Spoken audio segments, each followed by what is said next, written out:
Hi everyone, welcome back to my channel. Today I'm going to show you how to do R&R, remove and replace of your brake rotors and pads on a 2005 CTS-V. Now this method is going to work on a 2004 to a 2007 CTS-V. So I'm going to do kind of a quick time lapse. I'll get some good angles for you guys, but hopefully this will show you how to do it on your own vehicle.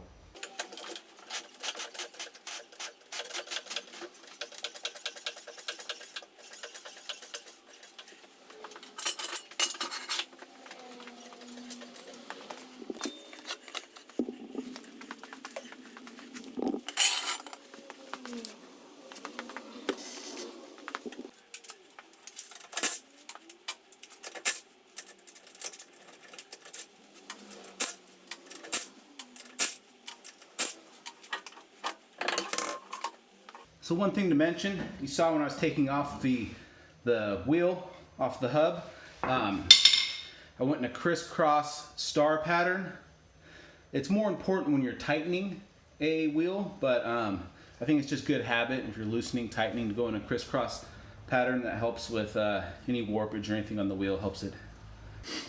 So I know that this type of system, I guess you guys can't really see it that well. It uses these pins, and you can push these pins out and slide the pads right out of the rear of the caliper. So that makes it easy for quick change, but if you have a ridge like this has, it's a pretty bad ridge. I don't know how you can see that. It's, man, that's probably about, not exaggerating, like a 16th inch on this side. Oh, sorry. And a, man, even more on the other side. So just simply pushing this pin out, that is not going to allow for pistons inside the caliper to push back enough to give me space to slide these pads out. I need to push those pistons back, push all that fluid back up in the reservoir to give some space for the new pads.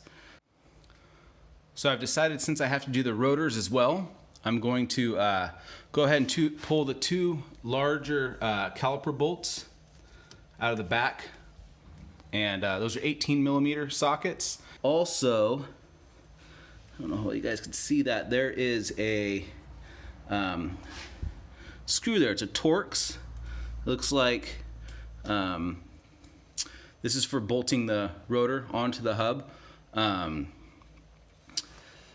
You have to get that removed, and this looks pretty rusty.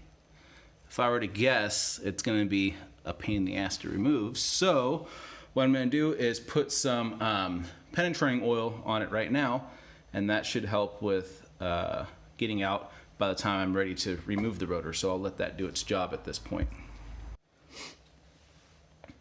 I decided to go with some of this fluid film. I've always had good luck with it. I know there's been tests, a good page to see tests for products, especially penetrating, glues, tapes, that kind of stuff, is Project Farm. He does an amazing job doing tests, so that's a page you guys should check out. So put a little of that on there, let it start doing its job. I'm going to remove these larger bolts in the back. Hopefully I get my impact on them. I'll pull them out real easy. Yep.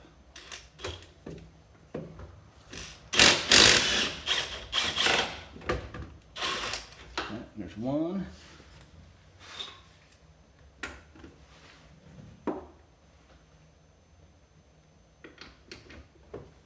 There's a few bolts back here. Make sure you're moving the right ones.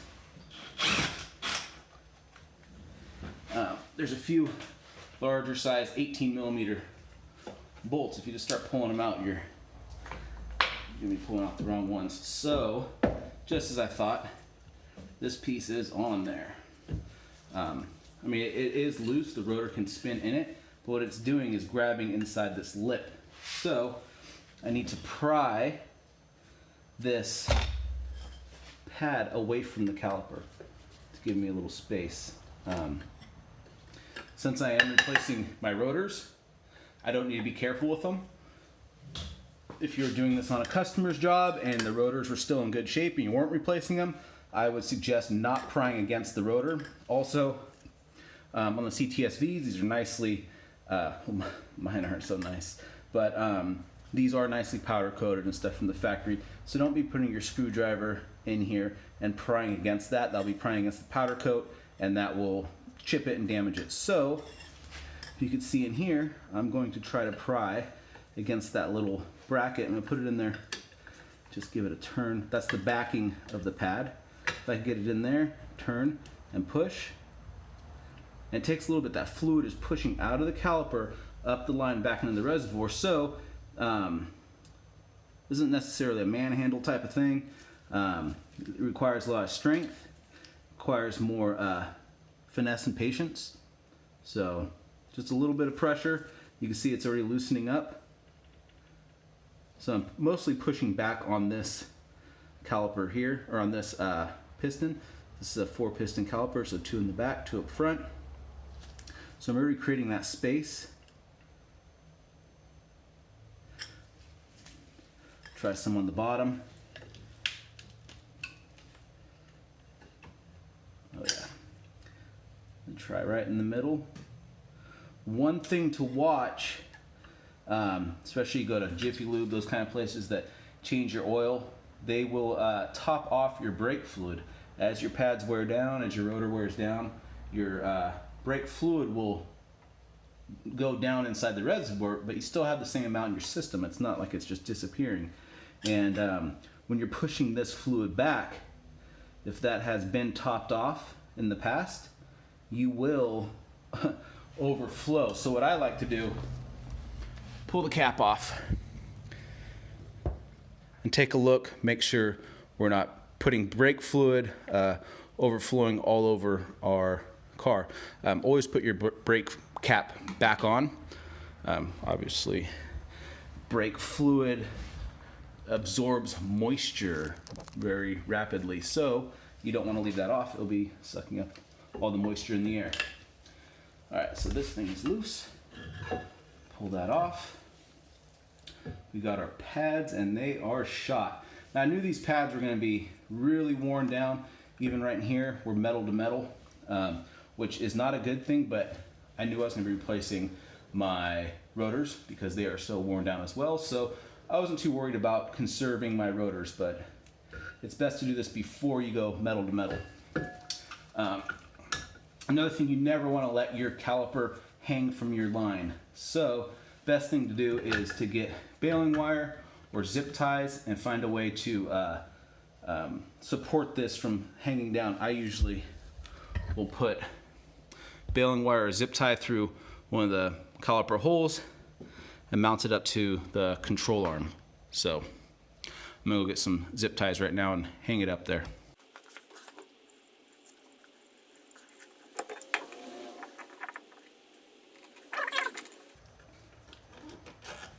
So that will allow that to rest there easily. The calipers are still locked in because it has those pins. So, but right now I want to work on pushing these 2 pistons back. The 2 front ones are pushed in, but the 2 outer ones, or the 2 inner side, are not. So I'm going to find something. I don't know if I could do it by hand. Probably not. Now it doesn't feel like it wants to move. So while the pads are still in, I'm going to pry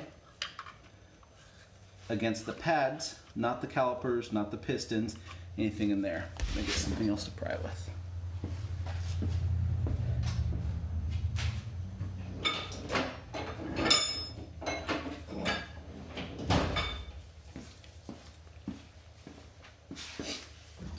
Little cat's paw might do the job. Get that guy in there. Oh yeah, lots of leverage. Obviously, any of you carpenters, you know these are meant for pulling nails out, so a lot of leverage to the cat's paw.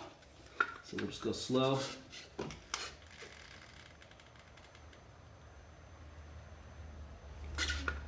Kind of working back and forth. If you go too fast, what it'll do, instead of pushing back up the line, it's going to push fluid back into the other pistons on the rotor, or on the caliper. So, go even, go slow. You don't need to manhandle this kind of stuff.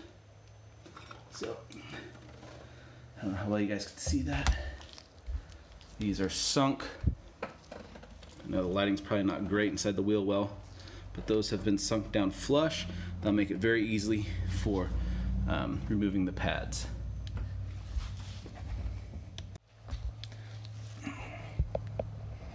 So now that I'm looking at it, I had this zip tied up there. I think your best bet, again, remember I said I've never done these before, so I'm just kind of going off of my basic knowledge of automotive. I think your best bet is to knock these pins out and you still have it mounted. It's going to give you a firm place to hammer against. So I'll push this pin, they go back out that way, and this pin here. Just got a little cheap Harbor Freight punch. You guys will see me use a lot of Harbor Freight tools. I've had pretty good luck with their hard tools as far as hammers, wrenches, punches, that kind of stuff. They're electric tools. They are cheap enough where you can replace them after one-time use. You know, you get yourself an angle grinder for $6. So there is a kind of a spring that creates tension on the back here. So you can see this thing. So I'm gonna go ahead and pull that out now. So those pins have been pushed back. They're loose now, so they come out by hand, but this spring puts pressure on them, so pull it out. These pins will be reused, so set them aside.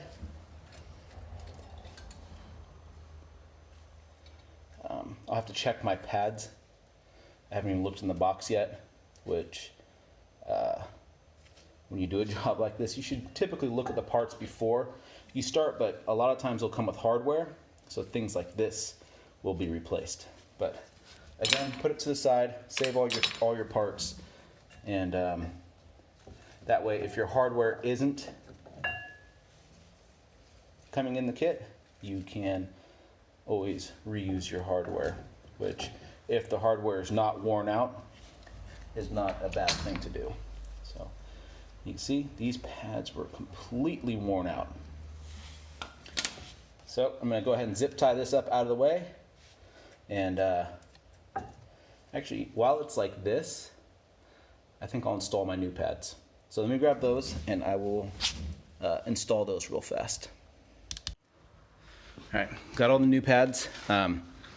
They're all four the same. This little metal tab on it, if it would focus. Those are the squealer, which will let you know basically when your pads are getting worn out.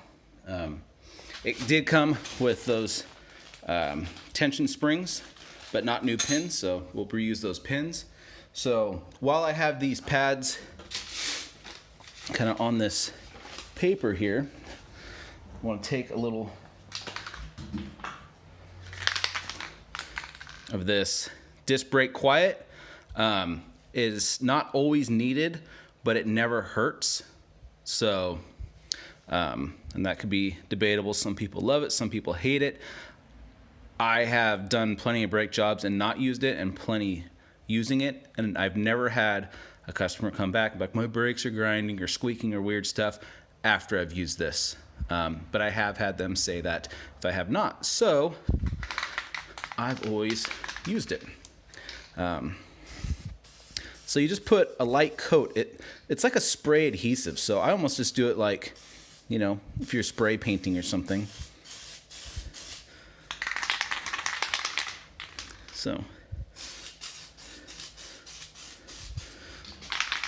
you just want to put a coat on it. And this stuff kind of has to dry and tack up. So I'll do that. Now that's going to be doing its thing. You also are going to want to clean. There's usually a lot of buildup in this kind of area. So you don't necessarily got to clean it like crazy. I just kind of give it a hosing.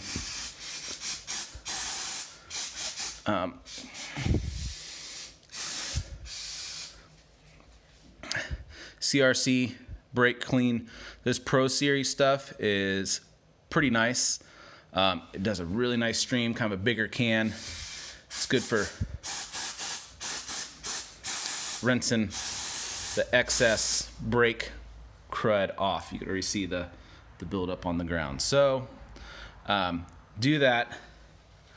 And you're also going to want to get some grease. This allows everything to kind of slide in the rotor. Not for installing, this is for operations. Kind of slide as you hit your brakes, things go in and out.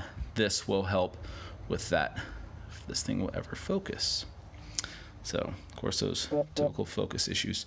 So, this is synthetic brake grease. You're going to want to get something that is designed for brakes, because it has a lot higher melting temperature. When you're running your brakes hard, hitting the brakes, that kind of stuff, especially on a performance vehicle, your brakes will be extremely hot, and typical brake grease, or typical grease that is not rated for brakes, will melt and sling off and just cause a big mess. So you want to use the correct stuff.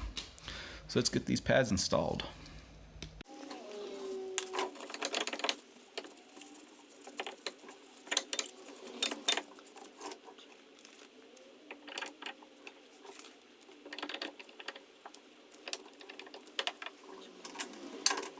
Go ahead and get these wiped down. That gritty brake material, brake dust. Try to just get all that crap off of there.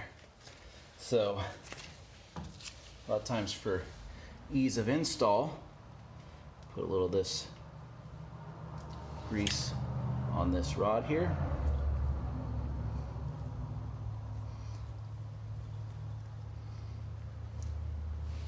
And that's going to go back in from the back side.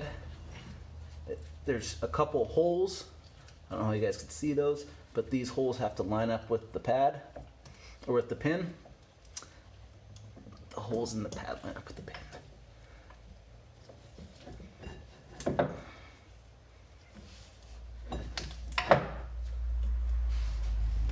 Let's try it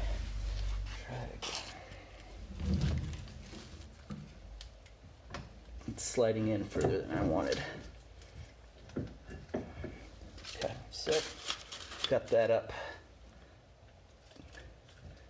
Get that in there. There you go. Lined up with that one. So this top one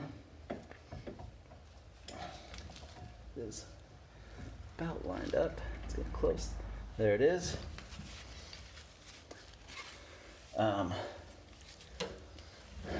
You need to kind of tap this into place. Careful of the caliper. It doesn't take a lot of hitting though. If you feel like you're going to be hitting the caliper, use a punch, use a piece of wood, something so you don't beat up the caliper. And that's it. This is flush on this side. The pin doesn't protrude out the front, so that's it on that one.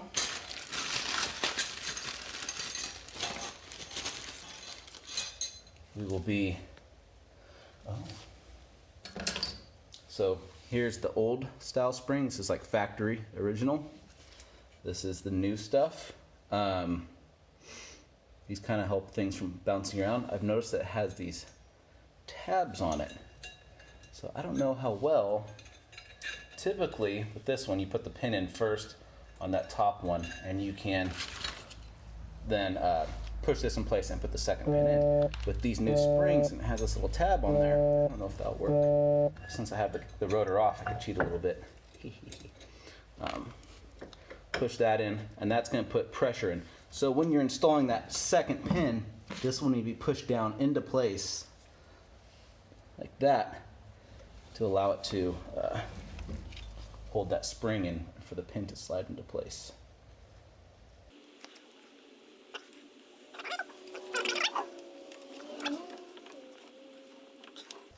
And it looks pretty lined up right there. Got to give it, you know, a feel. If you're tapping with your hammer and you're not feeling that pin move, you probably don't have it lined up because it doesn't take a lot to tap these into place. So that's it. You can see I was holding the hammer by the head. I have no leverage, no power. It's just a really light tap is all it takes to put those in. If you're having trouble, you might not have it lined up because there is a little shoulder on that. So that's it as far as putting the pads in, but now we need to replace the rotor. See how that goes in. But let's see if we can get a Torx on that bolt. I can't really tell what size it is. It's pretty rusted. I imagine this is where the fun starts. Alright, so I am set up with a 1/4 inch impact. I don't know if this will have enough oomph to pull this out, but that impacting, slamming motion will a lot of times help remove stuck bolts. So I'm gonna go ahead and grab this rotor. Ooh, didn't pull it out. And this isn't a very strong impact. So I do have a 1/2 inch Milwaukee. It's like their mid-size. This will do about 600 foot-pounds, but you can see that adapter is only 1/4 inch compared to 1/2. A lot of times that's how you break your tools, but it's kind of one of those things, you either break your tool or break the bolt or the bolt comes out.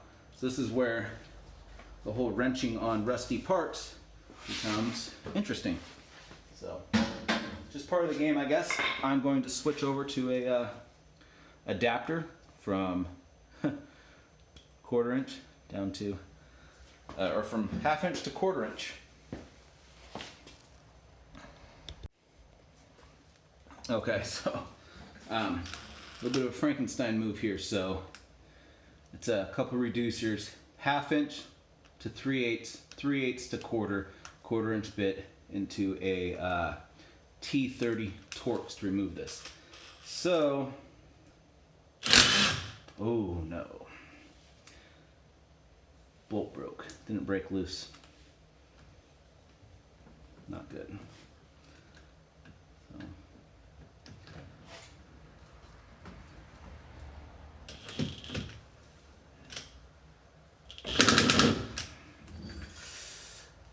That's it. Oh, bummer. So I ended up stripping out that little rusty bolt. That Torx, it's completely stripped. So to get that off, I will have to use a drill bit. Got to drill it out. Okay, so set up the drill bit. One thing to note, you don't need a drill bit the size of the head of the bolt you're removing. You just need a little bit bigger than the size of the shaft of the bolt that you're removing. Smaller the drill bit, the easier it's going to drill. So something to remember when you are trying to remove the bolt.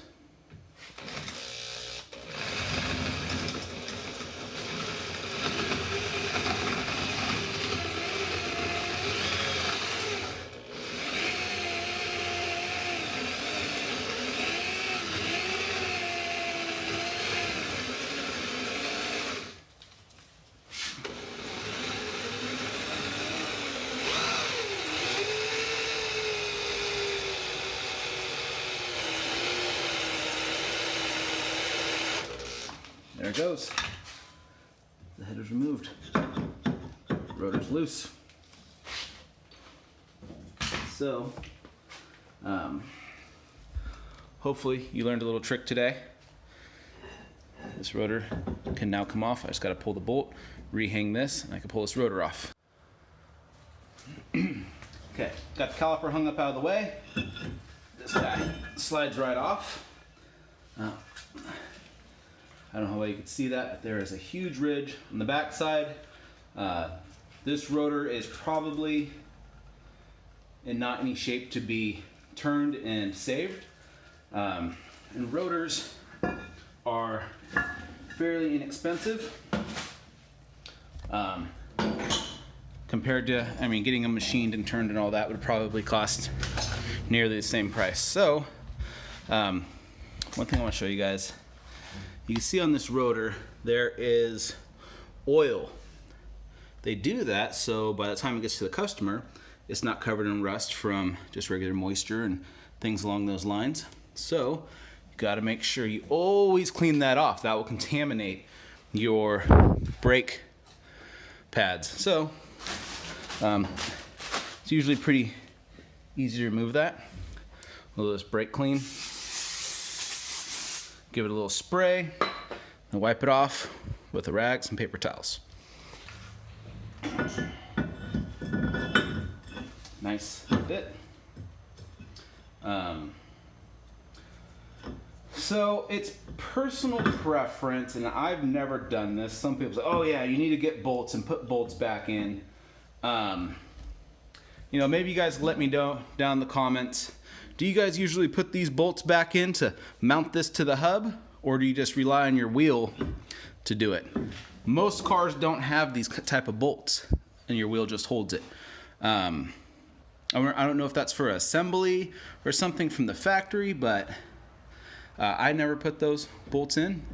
Let me know if that's something you guys think is important, if it's something that should be done, or if it's something that you don't think is important and can typically be let go. So simple as that. Now this obviously is still loose, but when you put your wheel back on, you torque everything down.